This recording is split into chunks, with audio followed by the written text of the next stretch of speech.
21 रमजान को बरे सगीर में हजरत अली करमुल्लाह वजह की शहादत की मुनासबत से योम अली के तौर पर शोक का दिन समझा जाता है। 1944 में महात्मा गांधी कायदे आजम से मुज़ाकरात करने बंबई आए तो कायदे आजम ने 7 सितंबर को हजरत अली अलैहिस्सलाम के योम शहादत की वजह से मुलाकात से माजरत की और मुज़ाकरात 9 सितंबर को शुरू हुए। इस बात पर लखनऊ में मजलिसुल अहरार के रहनुमा मौलाना जफरुल मुल्क भड़क उठे और कायदे आजम को खुला खत लिख डाला। उन्होंने लिखा कि मुसलमानों का 21 रमजान से कोई लेना देना नहीं, ये खालिस शिया दिन है। इस्लाम किसी किस्म के शोक की इजाजत नहीं देता। दर हकीकत इस्लाम की रूह इस किस्म के यहूदी तसव्वुरात के बिल्कुल खिलाफ है। मैं जानता हूं कि आप खोजा शिया कम्युनिटी से ताल्लुक रखते हैं, लेकिन आपको मुसलमानों पर एक शिया अकीदा थोपने का कोई हक नहीं। कायदे आजम ने इस खत के जवाब में लिखा, ये शिया अकीदे की बात नहीं, हजरत अली अलैहिस्सलाम चौथे खलीफा भी थे और मैं जानता हूं कि हकीकत में 21 रमजान का दिन अक्सर मुसलमान शिया सुन्नी इख्तलाफ से बालातर होकर मनाते हैं।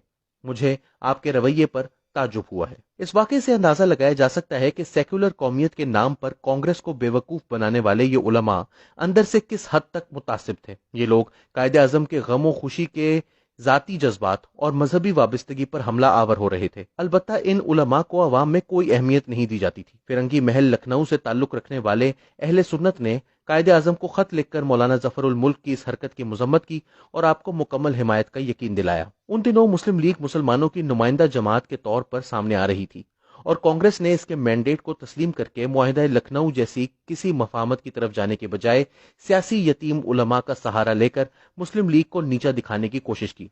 इन उलमा ने अपने तासुब और तंग नजरी की वजह से कांग्रेस को मुसलमानों में मजीद बेगाना बना दिया। कायदे आजम अबुल हसन इस्फहानी और राजा साहब महमूद आबाद के शिया होने की वजह से मजलिसुल अहरार और जमीयत उलमाए हिंद ने मुस्लिम लीग के खिलाफ फिरका वाराना तासुब की मुहिम चलाई। कायदे आजम की मरहूमा जौजा रत्ती जिन्ना, जिन्होंने शादी से पहले इस्लाम कबूल किया था और जिनकी वफात के बाद इनको शिया तरीके से बंबई के खोजा असना अशरी कब्रिस्तान में दफन किया गया था, उनकी वफात के कई साल बाद जमीयत उलमाए हिंद ने गैर मुस्लिम कहना शुरू कर दिया। हालांकि अगर वो अपने आबाई मजहब पर होती तो तदफीन के बजाय इनकी आखिरी रसूमात पारसी मजहब के मुताबिक अदा की गई होती। मौलाना हुसैन अहमद मदनी ने सिविल मैरिज और लीग के उन्वान से एक पंफलेट शाया किया जिसमें कायदे आजम पर इल्जाम लगाया कि इन्होंने सिविल मैरिज एक्ट के मुताबिक एक गैर मुस्लिम औरत से शादी की थी और इस वजह से वो मुसलमानों की क्यादत के काबिल ना रहे थे। मौलाना हुसैन अहमद मदनी ने एक तकफीरी मौलवी की तरह इश्तियाल दिलाते हुए कहा कि मुसलमानों को गौर करना चाहिए कि वो कहां जा रहे हैं और क्या वो अपनी और इस्लाम की इसी हालत में ऐसी जमात में आबियारी कर रहे हैं या इस्लाम की कश्ती को डुबोने की तैयारी करते हुए इसके सामान बहम पहुंचा रहे हैं। हम इसका फैसला मुसलमानों की दयानत और गैरत पर छोड़ते हैं। इन उलमा की ये हरकतें ना सिर्फ इखलाकी लिहाज से पस्त थीं बल्कि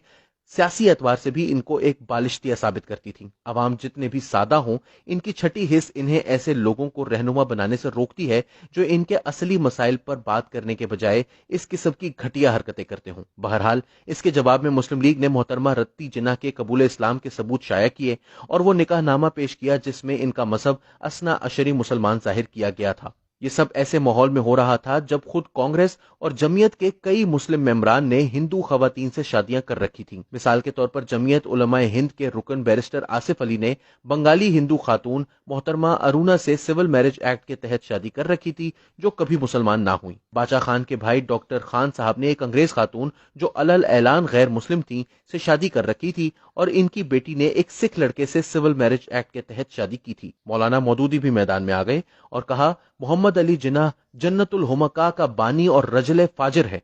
पाकिस्तान जन्नतुल हुमका और मुसलमानों की काफिराना हुकूमत है। यहाँ पर तारीख के तालिबे इल्मों के लिए ये सवाल बहुत अहम हो जाता है कि कांग्रेस के मुसलमान अवाम में मकबूलियत हासिल ना करने और मुस्लिम लीग के तकसीम हिंद के सिवा किसी और ऑप्शन को कबूल ना करने में इन उलमा का क्या किरदार रहा है। ये उलमा ना सिर्फ कांग्रेस की बदनामी का बाइस बने बल्कि इन्होंने मुस्लिम लीग की सियासत को भी मुतासिर किया और कांग्रेस के कंधे को इस्तेमाल करते हुए बर्रे सगीर में शिया मुखालिफ तशद्दुद की बुनियाद मुस्तहकम की।